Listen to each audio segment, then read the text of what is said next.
प्रेम प्रदायते कृष्णाय कृष्ण चैतन्य नाम्ने गौरकृष्णे नमः।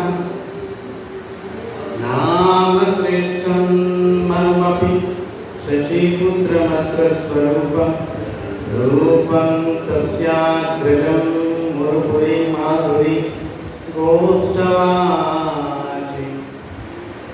राधा कुंडं गिरिवरमहो राधिका माधवास्य प्राप्तो यस्य प्रजितकृपया श्रीगुरुं तं नतोऽस्मि।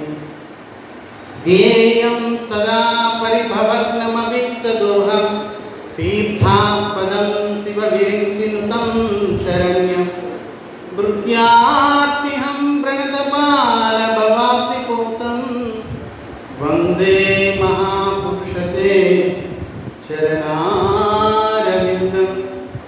श्रीचैतन्यमनोभीष्टं स्थापितं येन भूतले स्वयं रूप कदा मह्यं ददाति स्वपदान्तिकं। वाञ्छाकल्पतरुभ्यश्च कृपासिन्धुभ्य एव च पतितानां पावनेभ्यो वैष्णवेभ्यो नमो नमः। श्रीकृष्ण चैतन्य प्रभु नित्यानंद श्री अद्वैत गदाधर शिवासादि गौर भक्तवृंद। हरे कृष्ण कृष्ण कृष्ण हरे हरे हरे राम राम हरे हरे। हरे कृष्ण कृष्ण कृष्ण हरे हरे हरे राम राम हरे हरे। हरि ओम तत्सत्। नीलाचल निवासाय नित्याय परमात्मने बलभद्र सुभद्राभ्यां श्री जगन्नाथाय ते नमः। नीलाचल निवासाय नित्याय परमात्मने बलभद्र सुभद्राभ्यां श्री जगन्नाथाय ते नमः। श्री जगन्नाथाय ते नमः। श्री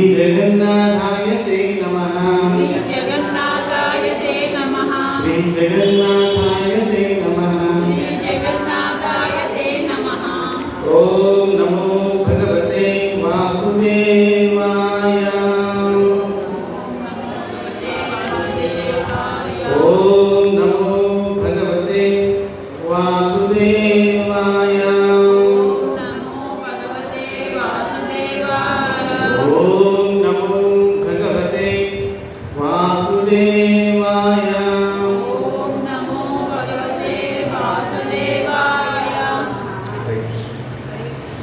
श्री श्री राधा गोपीनाथ स्वामी श्रीमती चैतन्य महाप्रभु वाరు శ్రీ జగన్నాథ స్వామి శ్రీమతి రాధారాణి శ్రీల గురుదేవుడు శ్రీల ప్రభుపాద వారు పూజ్యపాద జగన్ స్వామి భక్తి కేంద్రం అమ్మారావు గారు అందరి యొక్క విశేషమైన అనుగ్రహం వలన శ్రీ జగన్నాథ కథామృతం చెప్పడానికి మాకు శ్రవణం చేయడానికి మీ అందరికీ కూడా ఈ సద్భాగ్యం ఉంది.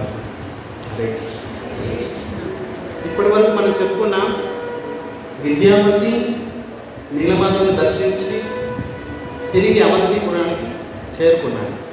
ఆయన వస్తున్నారని విషయం తెలిసి ఈ ఇంద్రుడున్న రాజు, మంత్రులు, సైన్యాధిపతి, చతురంగ సైన్యం అందరూ కూడా ఆయనకి స్వాగతం చెప్పడానికి బయలుదేరారు. అద్భుతమైన స్వాగతం చూడండి. కృష్ణుణ్ణి, భగవంతుణ్ణి దర్శించడం అంత సులభం కాదు. విద్యాపతి నీలమాధవుని దర్శించి వచ్చారు. ఏ దర్శనమైతే దేవతలు కూడా దుర్లభం, అటువంటి దర్శనాన్ని పొందారు విద్యాపతి. కనుక రాజ్యంలో ఉన్న ప్రతి వారు కూడా ఆయన స్వాగతం చెప్పడానికి బయలుదేరారు. భగవంతుడిని దర్శించారు అంటే భగవంతుడితో సాంగత్యం పొందారు అనే అర్థం. చూడండి, భగవంతుడి గురించి చెప్పుకుంటాం. సత్సంగము అంటారు. సత్సంగం. సత్ అంటే ఏంటి? సత్ అంటే ఏంటి? చాలా చోట్ల వింటుంటాము. సత్సంగం సత్సంగం సత్సంగం అంటారు. సత్ అంటే సత్ అంటే భగవంతుడు. సంసారంలో మొత్తం ప్రపంచంలో మొత్తం ఈ జగత్తు సృష్టిలో సత్ అనే వస్తువు కేవలం భగవంతుడే. భగవంతుడితో సాంగత్యం. మరి భగవంతుడితో సాంగత్యం సులభం ఎప్పుడు లభిస్తుంది? భక్తుల ద్వారా. భక్తుల సాంగత్యం లేకుండా భగవంతుడి సాంగత్యం లభించదు. కనుక సత్సంగత్యం అప్పుడే సులభం ఎప్పుడైతే భక్తులతో సాంగత్యం మనం ఏర్పాటు చేసుకుంటాం. భక్తులే భగవంతుడి యొక్క గుణాన్ని, ఆయన యొక్క కీర్తిని ప్రకాశం చేస్తారు. భక్తులే లేకపోతే భగవంతుడు ఎవరు పట్టించుకుంటారు? భక్తులు యొక్క కర్తవ్యం ఒకటి, కేవలం భగవంతుడి గురించి చెప్పడం, ఆయన నామం చేయడం, ఆయన దర్శించడం, ఆయన సేవించడం, అంతే. ఇంకా ఉండడం పనే భక్తులు. సర్వోన్నతమైన పర్ఫెక్షన్ జీవితంలో మనుష్య జన్మ యొక్క సార్థకత విష్ణువుని భజించడంలోనే ఉంది. విష్ణువు తప్ప ఇంకా ఏది లేదు మూల్యమైన వస్తువు. విష్ణు భక్తి సర్వోత్తమైనది, సర్వశ్రేష్టమైనది. కోట్ల జన్మ తర్వాత సరే విష్ణు భక్తే చేయాలి. విష్ణు భక్తి చేయకుండా ఎవరు కూడా సుఖాన్ని పొందలేరు. ఇప్పుడు చూడండి, ఎంతోమంది దేవతలు ఉన్నారు, విష్ణువు ఉన్నారు. ఎంతోమంది దేవతల భక్తుల్ని ఒక లిస్టు చేయండి, విష్ణు భక్తుల్ని ఒక లిస్టు చేయండి. అప్పుడు మీకు అర్థమైంది. మిగతా దేవతల యొక్క భక్తులు లిస్టు చేయండి, ఎంతమంది ఉన్నారు. మరి ఎటువంటి భక్తులు, ఏమేమి కోరికలు వారు కోరుకునేవారు, ఏ విధంగా తపస్సు చేసేవారు. విష్ణు భక్తుల యొక్క లిస్టు చేయండి, వారు ఏ విధంగా భజన చేసేవారు, వారు ఏం కోరుకునేవారు. చూడండి, ఫర్ ఎగ్జాంపుల్ ధ్రువుడు ఉన్నాడు. ధ్రువుడు మొట్టమొదట తండ్రి యొక్క సింహాసనం కంటే గొప్ప సింహాసనం పొందాలని అభిలాష ఉండేది ధ్రువుడికి. అటువంటి సింహాసనం ఏదైతే బ్రహ్మ కూడా దొరకదు, అటువంటి సింహాసనం నాకు కావాలి. ఏ సింహాసనంలో ఇంకెవరు కూర్చోలేదు ఇప్పటి వరకు కూడా. నో కాంపిటీషన్ ఉండకూడదు. ఇది నా చేయరంటే ఇక్కడ నేనే కూర్చుంటాను, ఇంకెవరు అసలు కాంపిటీషన్ ఉండకూడదు. అటువంటి సింహాసనం నాకు కావాలి అని చెప్పి ధ్రువుడు బయలుదేరారు. దానిలో నారదముని కలిశారు. నారదముని ఇన్స్ట్రక్షన్స్ ఇచ్చారు. అసలు ఏం తెలియదు పాపం, చిన్న పిల్లవాడు, 5 సంవత్సరాల పిల్లవాడంటే ఏం తెలుసు, స్కూల్ కూడా వెళ్ళలేదు. కొన్ని రాజ్యంలో ఎన్ని సందులు గొంతులు ఉంటాయో తెలియదు పాపం. ఊరికే మనసులోకి వచ్చింది, నాకు సింహాసనం కావాలంటే బయలుదేరాడు. మరి ఎవరిస్తారు? సునీతి అమ్మవారు చెప్పారు, కేవలం భగవంతుడు తప్ప నీకు సాయం చేసేవాళ్ళు ఎవరు లేరు, నేను కూడా చేయలేను. ఎందుకంటే ఉత్తానపదుడికి నేను ప్రియం కాదు, చిన్న భార్య ప్రియం, సురుచి. నన్ను దాసిగా కూడా ఆయన లెక్కలోకి తీసుకోవడం. నీకు సహాయం కేవలం భగవంతుడు మాత్రం చేయాలి, ఇంకెవరు చేయలేదు. ధ్రువుడు బయలుదేరాడు. నారదుడు చెప్పారు, ఇంత చిన్నపిల్లవాడివి, ఆడుకునే వయసు, ఈ వయసులో నువ్వు తపస్సు చేస్తాను, భగవంతుని తెలుసుకుంటాను అని బయలుదేరుతున్నావు. లేదు, నువ్వు ఆడుకో, ఇంకా పెద్ద అయిపోతావు, ఇంకా పెళ్లి చేసుకుంటావు, పిల్లలు అంటావు, తర్వాత రాజ్యం చేస్తావు, తర్వాత ముసలోడు అయిపోతావు, అప్పుడు రా. నారదుని ఈ విధంగా చెప్పారు. ధ్రువుడు అన్నారు, సార్ మీరు ఒరిజినల్ నారదునే లేకపోతే డూప్లికేట్? నారదుని అయితే కేవలం భక్తి గురించే చెప్తారు, మీరేంటి ఆడుకోండి పాడుకోండి అని. మీరు సహాయం చేయగలిగితే చెప్పండి, లేకపోతే మీ దారి మా దారి. అప్పుడు నారదుని ఈయనకి కాస్త దృఢమైన వైరాగ్యం ఉంది, అందుకే ధ్రువుడు. వైరాగ్యం అందరికి వస్తుంది ఏదో ఒక సమయం, కానీ దృఢంగా ఉంది. వైరాగ్యము దృఢంగా ఉంటుంది. నాకేమొద్దు పిల్లలు, డబ్బు, ఇల్లు, వాటి నాకేమొద్దు, భగవంతుడు తప్ప నాకేమొద్దు అని చెప్పి పరిగెత్తుకుంటూ వస్తుంది. ఒక రోజు తర్వాత, 2 రోజుల తర్వాత మనవడు నేను లేకుండా అసలు తెలియలేదు. మనవడు స్కూల్కి వెళ్ళాడు నేను లేకపోతే, అసలు నేనే తీసుకెళ్ళాలి స్కూల్కి. మరి ఈ వైరాగ్యం ఎంతవరకు భక్తినిస్తుంది?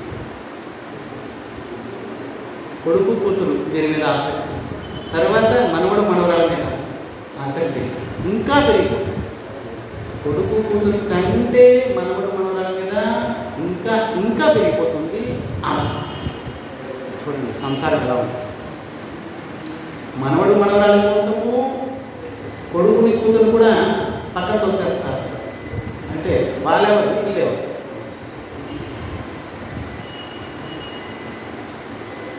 చనిపోయేటప్పుడు కూడా మనవడు మనవరాల గురించి నేను వెళ్తూ ఏదో ఒకటి వాళ్ళకి రాశాను. చూడండి చనిపోయేటప్పుడు మరి అటువంటి ఆలోచన ఉన్నవాళ్ళు మళ్ళీ జనం తీసుకుంటారు. మళ్ళీ అంతే యామతి తాగతి. అంతిమ సమయంలో మతి దేని గురించి అయితే ఆలోచిస్తుందో, దేని గురించి అయితే పరితపిస్తుందో ఆ వస్తువే పొందుతాడు, మళ్ళీ వచ్చేది. భగవంతుడు అంటారు, సరే అంతే నారాయణ స్మృతి, ఇది జీవితం యొక్క చరమ లక్ష్యం. నారాయణ స్మరించడం అంతే నారాయణ స్మృతి. మరి ఇది కాకపోతే అది, అది కాకపోతే ఇది ఏం చేస్తుంది? ధ్రువుడుకి నారదుడు చెప్పారు, ఇలా ఉంటారు భగవంతుడు. మరి ఏం నాకు మంత్రం చేయాలి? ఓం నమో భగవతే వాసుదేవ, ఈ మంత్రం జపించాలి. 3 పూట్ల స్నానం చేసి అక్కడున్న ఇసుకతోటే స్వామిని చతుర్భుజ నారాయణ రూపంలో తయారు చేయి. మరి ఆ రూపాన్ని ధ్యానించు, నామం చేయి. 6 నెలల్లో భగవంతుడి ప్రాప్తి కలిగిందండి. 5 సంవత్సరాల పిల్లవాడికి. ఆలోచించాలి. 5 సంవత్సరాల పిల్లవాడు, చిన్న పిల్లవాడు, 6 నెలల్లో భగవంతుడి ప్రాప్తి. భగవంతుడు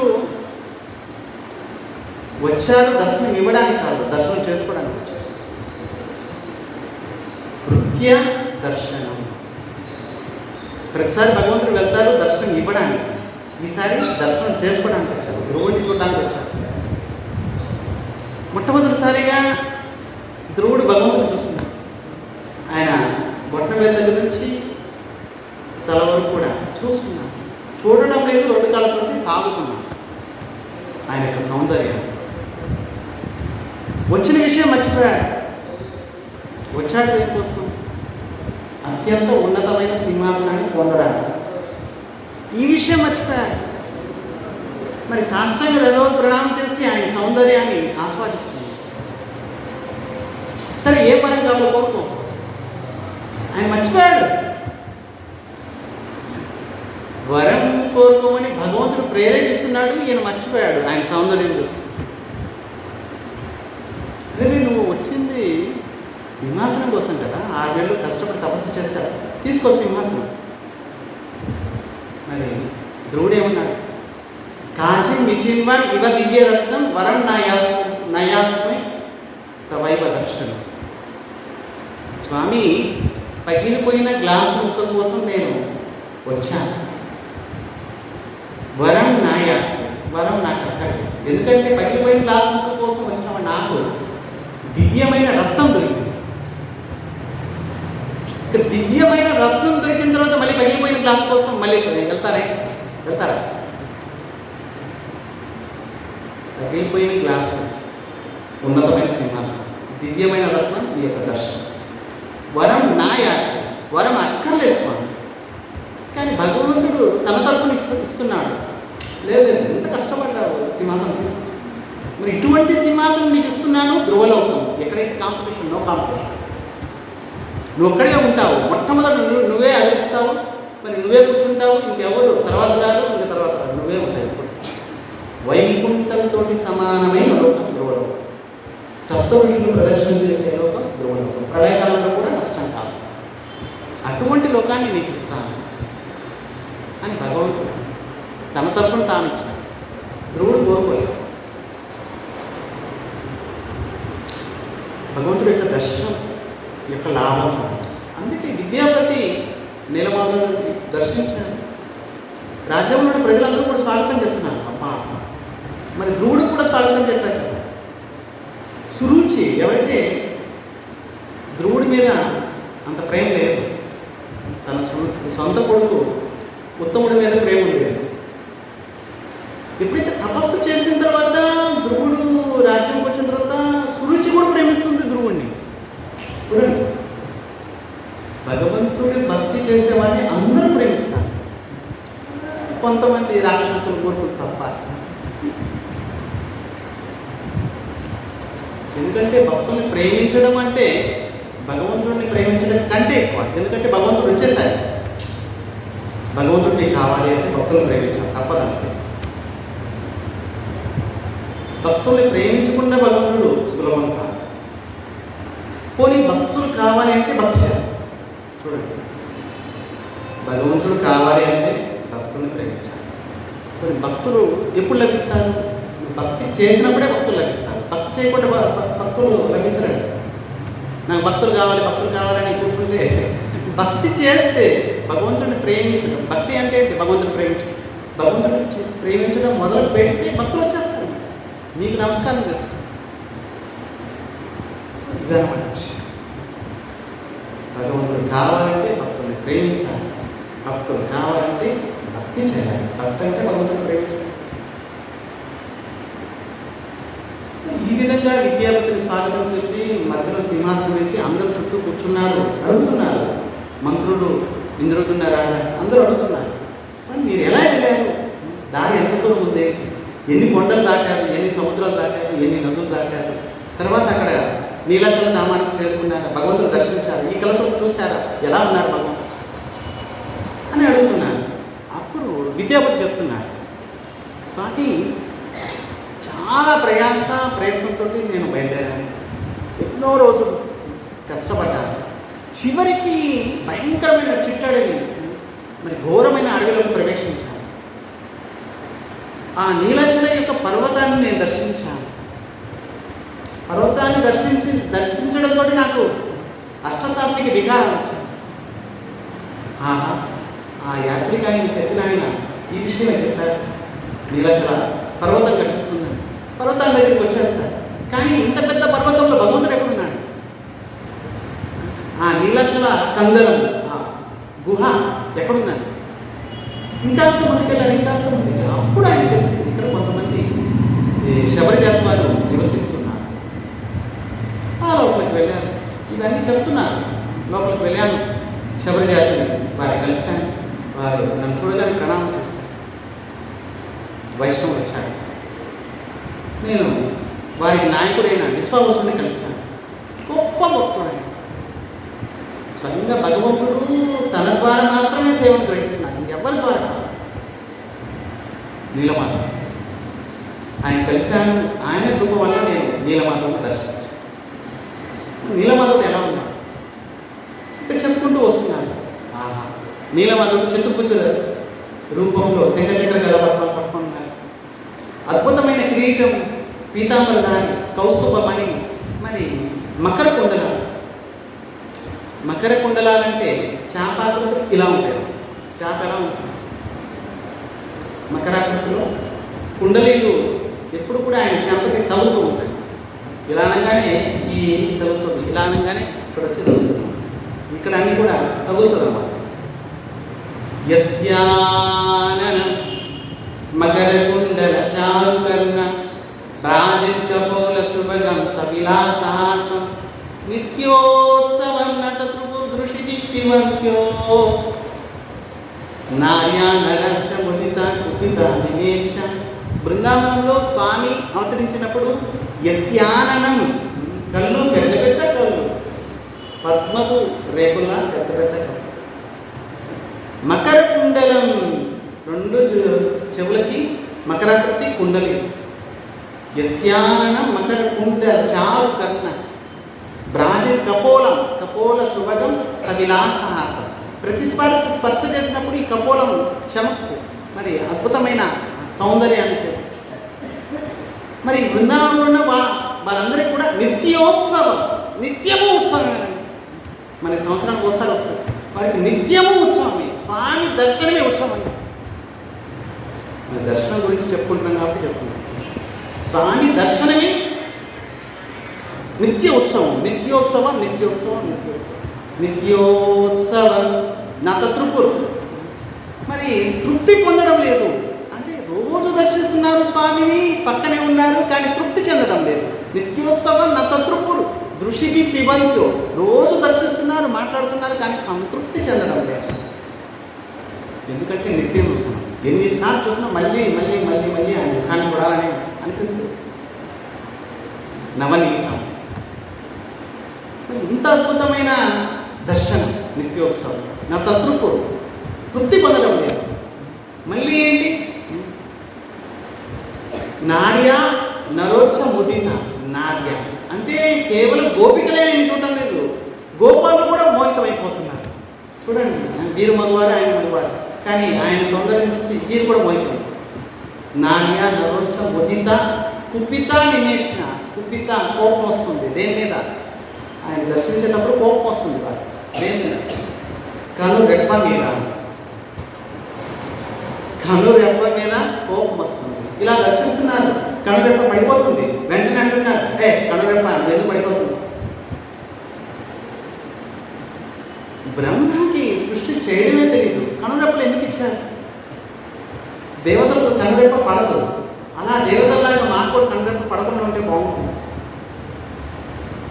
స్వామిని దర్శించేటప్పుడు, సౌందర్యాన్ని ఆస్వాదించేటప్పుడు ఆ ఆస్వాదంలో మనసు ఈ విధంగా మగ్నమైపోతుంది. భౌతిక ప్రపంచం అస్సలు తెలియదు.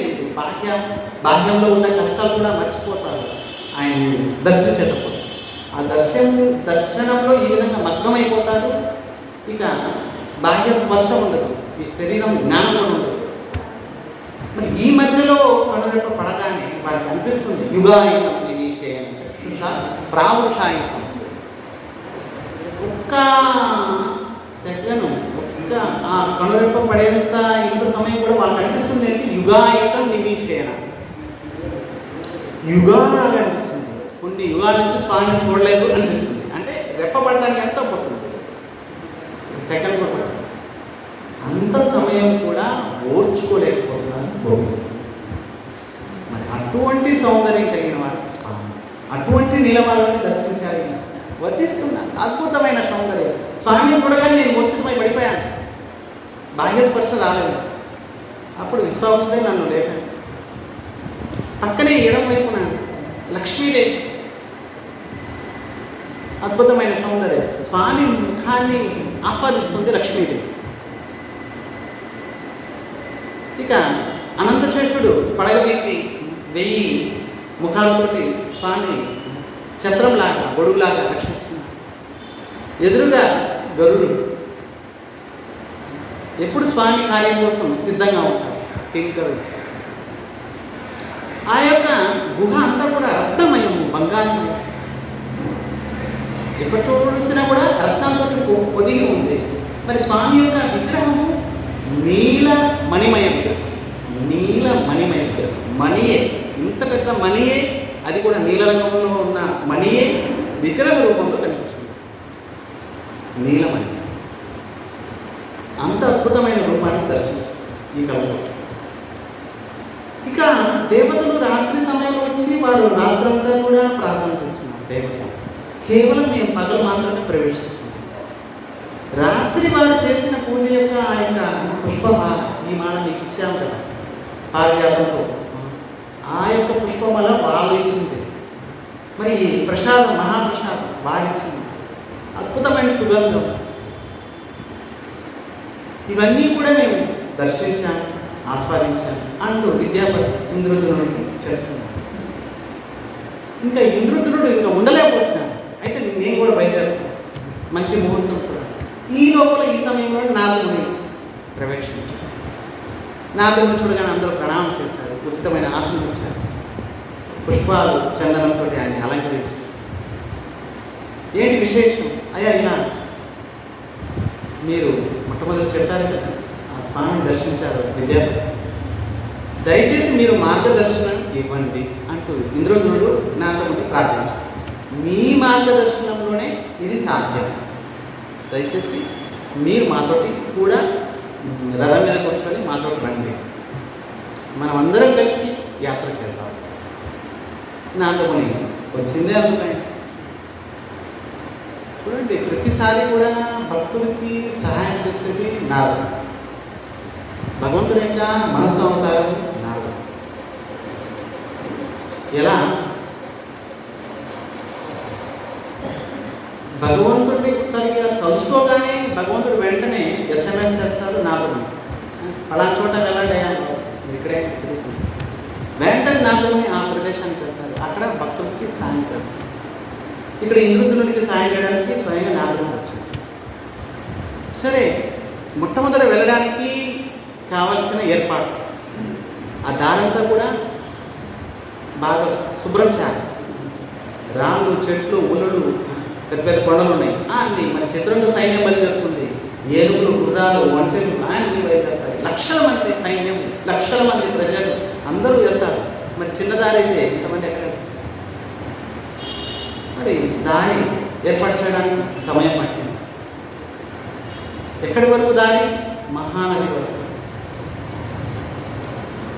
దారి ఏర్పాటు చేశారు. అందులో బయలుదేరుతారు. మొట్టమొదట ఇంద్రజనుడు పక్కనే కూర్చున్నారు నారదుడు. ఆ వెనకనే మంత్రులు, విద్యాపతి, వీరందరూ బయలుదేరారు. వెనక ప్రజలు తాము సర్వము వదిలేశారు స్వామి దర్శనం కోసం. చూడండి, ఉన్న ఊరు ఎంత కష్టం వచ్చినా కూడా ఉన్న ఊరిని వదిలి వెళ్ళరు. అటువంటిది భగవంతుని దర్శించడానికి అవంతిపురాన్ని వదిలేశారు. నీలాచల ధామంలో మేము నిత్యము వాసం చేస్తాము, అక్కడే ఉంటాము, అక్కడే శరీరం త్యాగం చేస్తాము, నిత్యము సేవ ప్రభు సేవ చేసుకుంటాము అని చెప్పి అందరూ వెళ్ళారు. అద్భుతం. దారిలో రకరకాల తీర్థాలు వస్తున్నాయి. ప్రతిసారి కూడా ఇంద్రజనుడు నారదుడిని అడుగుతున్నారు, స్వామి ఈ తీర్థం ఏంటి, ఈ నది ఏంటి, ఈ పర్వతం ఏంటి, ఇక్కడ ఈ చెట్లు ఏంటి, ఇవన్నీ అడుగుతూ వస్తున్నారు. మహానదిని దాటారు. దాటిన తర్వాత ఒక అద్భుతమైన క్షేత్రం కనిపించింది. వెంటనే ఇంద్రుడిని అడుగుతున్నాడు, స్వామి స్వామి ఈ క్షేత్రం ఏంటి, చాలా అద్భుతంగా ఉంది. వెంటనే నారదుడిని అంటున్నాడు, స్వామి ఈ క్షేత్రం పేరు ఏకాంబర క్షేత్రం. స్వయంగా శివుడు లింగరాజు రూపంలో వెలుస్తున్నారు. లింగరాజుడు, ఆయన యొక్క సతీమణి పార్వతి కూడా సమేతం. ఇదంతా కూడా ఆయన క్షేత్రం. ఇంద్రజనుడు అడిగారు, స్వామి శివుడు ఇక్కడే ఉన్నారేంటి, కారణం ఏంటి? అప్పుడు నారదుడు చెప్తున్నాడు, అయ్యా ద్వాపర యుగంలో మొట్టమొదట శివుడికి వివాహమైంది పార్వతి. అంతకుముందు జన్మలో సతీ, ఆవిడే సతీ రూపంలో. సతీదేవి శరీరాన్ని వదిలేసింది. శివుడికి అవమానం చేశాడు ప్రజాపతి పక్షుడు. తర్వాత మళ్ళీ వచ్చే జన్మలో ఆ సతీ పర్వతరాజు కుమార్తెగా జన్మించింది పార్వతి. వివాహం చేసుకున్న తర్వాత ప్రతిసారి పుట్టింటికి వెళ్ళినప్పుడు పార్వతీదేవి తల్లిదండ్రులు అడిగేవారు, ఎప్పటి నుంచో నువ్వు కోరి కోరి ఆయన చేసుకున్నావు, ఆయనకి ఇల్లు వాక్యం లేదు, కనీసం నువ్వు ప్రతిసారి చెప్తున్నావు ఈసారి మంచి ఇల్లు కొట్టుకుంటా, అపార్ట్మెంట్లో ఉంటా, ఎక్కడ ఉంటా, అక్కడ ఉంటా అని చెప్తున్నావు. ఏం లేదు అసలు. ఆ చెట్టు తప్ప ఏం, నేను ఎన్నిసార్లు వెళ్ళినా కూడా ఆ చెట్టే కనిపిస్తుంది. ఆ చెట్టు కింద మీ ఎదురు కూర్చొని ఉంటాను. కనీసం ఇల్లు కూడా లేదు. పార్వతీదేవి వెళ్ళింది, బయలుదేరింది. స్వామికి కోరింది, స్వామి స్వామి ఒక చిన్న కోరిక, కనీసం ఒక ఇల్లు మనం కట్టుకుంటే బాగుంటుంది. ప్రతిసారి మా తల్లిదండ్రులు ఇదే అడుగుతున్నారు, కనీసం ఇల్లు కూడా లేదు నీకు. శివుడు అన్నారు, ఇల్లు ఎందుకు దండగా, ప్రళయకాలంలో సర్వం నష్టమైపోతుంది, ఇల్లు కట్టుకోవడానికి ఎంత పరిశ్రమ కావాలి. సుఖమైన జీవితం రెంట్ తీసుకొని ఉండడం, మరి ఇంకా అంతకంటే సుఖం చెట్టు కింద ఉండడం. ఇక ఇక రెంట్ జీవితంలో రెండింట్లో ఉంటే మొత్తం రాజమండ్రి కొట్టుకోమైనా కూడా ఇబ్బంది ఏమి లేదు, బాధ ఏమిటి, మందేది లేదు. మందైతే బాధపడాలి కానీ మన వస్తువు ఏది లేదు. కొన్ని రోజుల కోసం, కొన్ని సంవత్సరాల కోసం కొద్దిగా ఆశ్రయం తీసుకుంటాం. ప్రతిదీ అంతేనండి. శరీరమైనా సరే కొన్ని రోజుల కోసం రెంట్ తీసుకున్నాం, శరీరం కూడా రెంటేనండి బాబు. మరి రెంట్కి ఇచ్చిన ఆయన గురించి తలుచుకోవాలి, లేకపోతే పడిపోతాం మాయ. ఆయన అంటారు, మీకు ఇన్ని రోజులకే రెంట్కి ఇచ్చాము, తర్వాత నాది నేను తీసేసుకుంటాను. అప్పుడు లేలే స్వామి నాదని కూర్చుంటే కుదరదు. యమదూతలు వస్తారు, తీసుకెళ్ళిపోతారు. ఈ విధంగా సరే బయలుదేరాను. ఏకాంబర క్షేత్రంలో పార్వతికి శివుడు చెప్తున్నారు, సరే నువ్వు చెప్తున్నావు ఇన్నిసార్లు, సరే వెంటనే విశ్వకర్మ ఇచ్చారు, అయ్యా మా కోసం కాస్త ఇల్లు ఏర్పాటు చేయండి. మీకోసం ఇల్లు అంటే ఇంకా చిన్న ఇల్లు అయిపోతుంది, పెద్ద ఇల్లు కాదు, సరే మాకు తగ్గట్టు ఇల్లు ఏర్పాటు చేయండి. వెంటనే విశ్వకర్మ వచ్చారు, మొత్తం భరతవర్షం అంతా తిరిగారు. ఎక్కడ ఏర్పాటు చేయాలి? కాశీ, వారణాసి, అక్కడ ఏర్పాటు చేసేసి వెంటనే శివుడు భగవంతుని ప్రార్థించారు, స్వామి ఇల్లు అయిపోయింది, మరి నీళ్ళు లేకుండా ఇంట్లో ఉంటాయి. వెంటనే స్వామి కృప వల్ల గంగా ప్రవహించింది. అన్ని ఏర్పాట్లు. శివుడు అడిగారు పార్వతిని, మరి ఇప్పుడు శాంతి కలిగిందని, ఇప్పుడు ప్రశాంతంగా ఉన్నాం కదా, ఇల్లు అని తల తీశారు. ఇప్పుడు మీ తల్లిదండ్రులు పిలువు, మన ఇల్లు చూస్తారు. పార్వతీదేవి ఆనందపడింది. ఈ లోపల ఒక ఆయన తపస్సు చేశారు. ఈవిడ ఫోన్ చేసింది, చూడండి మా ఇంట్లో చూడటానికి రండి తొందరగా, కొత్త ఇల్లు. ఈవిడ ఇలా ఫోన్ చేసింది. అటువైపు ఇంకొక ఆయన తపస్సు చేశాడు, శివుడి కోసం. శివుడు ప్రత్యక్షమయ్యాడు. ఆశుతోషి కొద్దిగా తపస్సు చేస్తే చాలు, ప్రత్యక్షం. ఏం కావాలి? మీ ఇల్లు కావాలి స్వామి, అది తీసుకో. మరి అక్కడి నుంచి వాళ్ళు వచ్చే లోపల ఇల్లు కాలి, మళ్ళీ వెళ్ళిపోయారు, మళ్ళీ చెట్టుకెళ్ళి, మళ్ళీ కైలాసం. ఇది ఇల్లు అపార్ట్మెంట్ పెద్దది ఇది అని చెప్పావు, ఏంది ఇంకెప్పుడు రాకండి.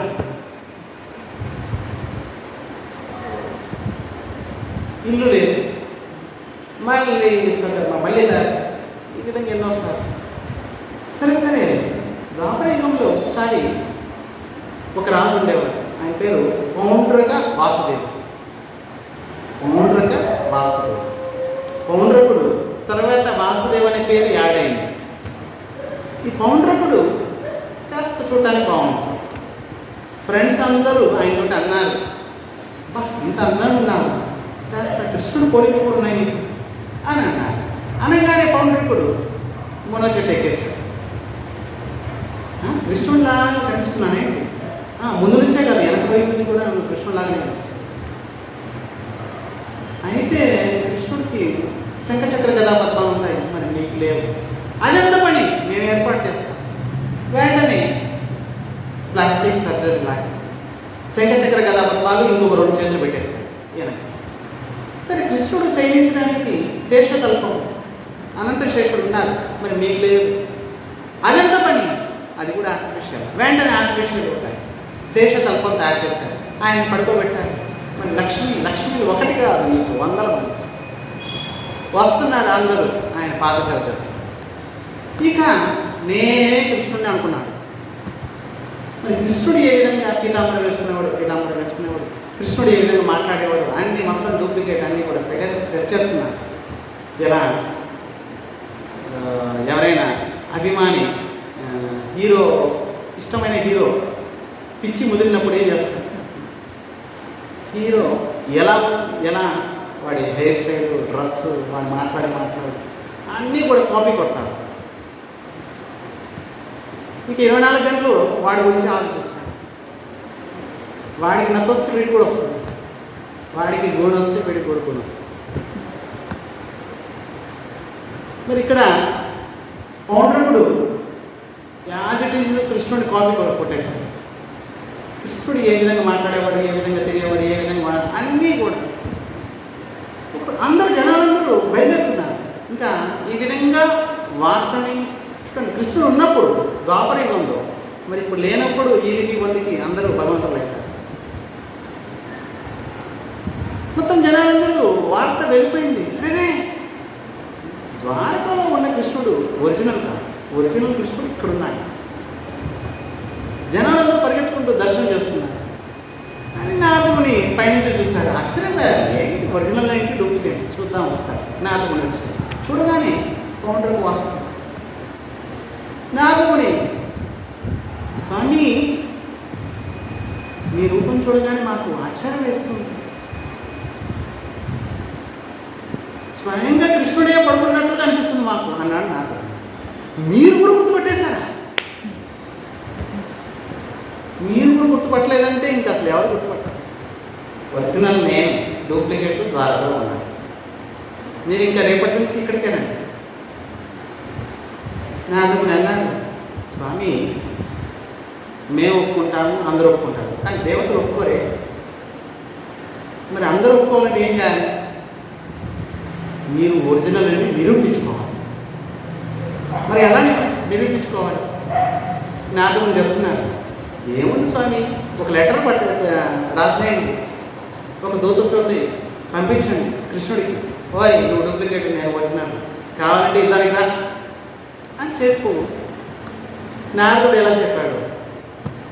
ఈ పౌండకుడు వెంటనే లెటర్ రాస్తున్నాడు, నేను ఒరిజినల్, నువ్వు డూప్లికేట్. నా దగ్గర ఉన్న సుదర్శన చక్రం ఒరిజినల్, నీ దగ్గర ఉంది డూప్లికేట్.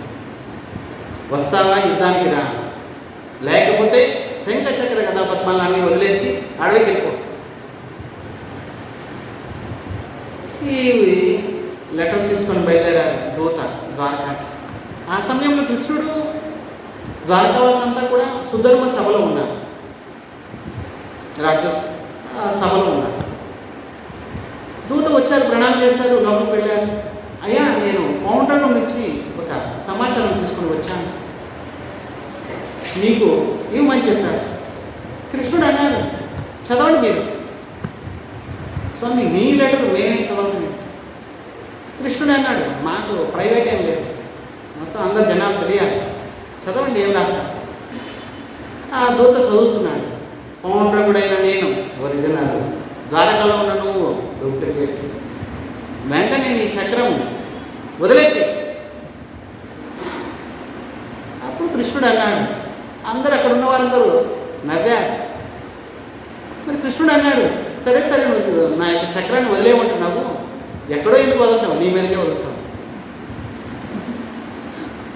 నేను బయలుదేరుతున్నాను, వస్తున్నాను, రెడీగా ఉండు, ఒరిజినల్ డూప్లికేట్ తెలుసు అని చెప్పి కృష్ణుడు బయలుదేరాడు. దూత చేరి ఆయన చెప్పారు. ఇక ఈ పౌండ్రకుడు వనకడం మొదలుపెట్టాడు. ఇప్పుడు ఏం చేయాలి? వెంటనే ఫ్రెండ్స్ అందరిని పిలిచాడు. మీరే కదా అందరు చెప్పింది, కృష్ణులాగా ఉంటాడు, కృష్ణులాగా ఉంటాడని అందరు చెప్పారు. వెంటనే కాశీరాజు మంచి ఫ్రెండ్, బెస్ట్ ఫ్రెండ్. వెంటనే కాశీరాజు చెప్పాడు, నువ్వు భయపడవాలి, కృష్ణుడు లాగా ఉండడం ఏంటి, నువ్వే కృష్ణుడికి, ఆయన డూప్లికేట్, అవసరమైతే నీ తరఫున నేను యుద్ధం చేస్తాను అంటే అని చెప్పి కాశీరాజు పడ్డాడు. నేను చనిపోతాను నీ దగ్గర చేరేంత వరకు, నా ప్రాణం ఉన్నంత వరకు నేను రక్షిస్తాను అని చెప్పి కాశీరాజు వచ్చాడు. అంటే కృష్ణుడు ఏం చేశాడు? మొట్టమొదటి కాశీరాజు తలకాయని లేపేశాడు. ఈ తలకాయ వెళ్ళి పడింది కాశీలో. ఇక మొట్టమొదటిసారిగా కృష్ణుడు ఈ పౌండ్రకుని చూస్తున్నాడు. అరే నేను అద్దంలో చూసుకుంటే ఎలా ఉంటానో అలా ఉన్నాడు వీడు. ఎంత కష్టపడ్డాడో పాపం. రాత్రి పగలు నా గురించి ఆలోచించి నేను ఎలా ఉంటాను, నా వెంట్రుకలు ఎలా ఉంటాయి, నా ముక్కు ఎలా ఉంటుంది, నా కళ్ళు ఎలా ఉంటాయి అన్నీ సర్జరీ చేయించుకొని యాజిటీస్గా ఉంది. ఎంత కష్టపడ్డాడో పాపం. వాడి ప్రాణం పోయింది, కానీ వైకుంఠం పంపించాడు. సాయుధ్య ముక్తి అంటారు. కృష్ణుడితోటి ఎప్పుడు ఉండడం, ఇది ఒక ముక్తి. ఎప్పుడు నిత్యం కృష్ణుడిని దర్శించడం. మరి ఆయన కృష్ణుడి చింత చేస్తూ ప్రాణం వదిలేశాడు. కృష్ణుడిలో కలిసిపోయాడు. ఇక ఈ కాశీరాజు యొక్క తలకాయి కాశీలో పడింది. జనాలందరూ చూశారు, కృష్ణుడి తలకాయ పడింది, కృష్ణుడి తలకాయ. దగ్గరికి వచ్చి చూసేసరికి కాశీరాజు తలకాయ.